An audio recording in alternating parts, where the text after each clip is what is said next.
Well, howdy there, Internet people. It's Belle again. So today, we're going to talk about Trump's cabinets and possibilities. We're going to talk about it because I got a message. The message is really long, so I'm cutting some parts out. But the general tone is asking about a way Trump can try to get around the Senate's duty to provide advice and consent.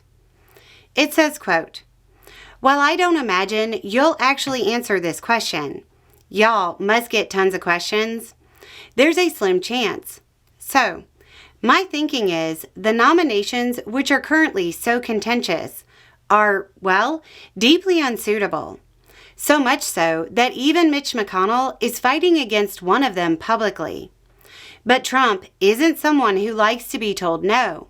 And Project 2025 is basically a blueprint to tearing down the actual functional part of the government and replacing all the people who do the work with loyalists, which definitely includes the cabinet. People who won't, unlike last time, tell him, 'No, Mr. President, I will not do that. That's illegal.'" The message goes on to describe Trump putting up people for the cabinet spots who are totally loyal to him. But then, once they're installed, taking them into a room to meet his real advisor and saying, quote, "Have you met this man? He's one of the smartest men I know. Absolutely bigly brilliant. He knows more than me even about this health and human services stuff. And let me tell you, that's not easy to do. So what you're going to do is you're going to listen to this guy. You understand?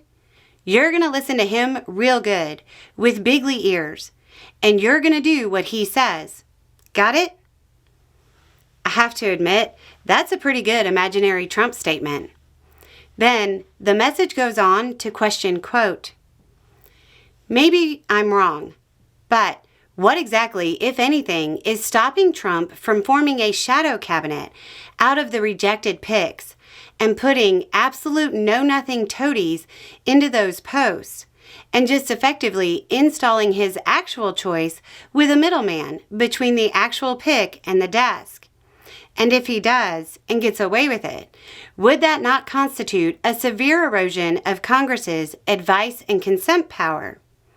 Because any future hypothetical POTUS would know they can just do the same if Congress digs its heels in about a nomination. So, what you're describing as a shadow cabinet is more commonly called a kitchen cabinet. There are people in official cabinet positions, and then unofficial advisors the president calls on. The term kitchen cabinet originates with President Jackson, but modern presidents have had them as well. Reagan is known to have had a circle of close advisors that were just his friends from California. Bush was rumored to have had one. Some people believe that most presidents have them to some degree. It's me. I'm some people. What can Congress do to stop this? Nothing. To make the kitchen cabinets illegal, you'd have to stop the president from having friends.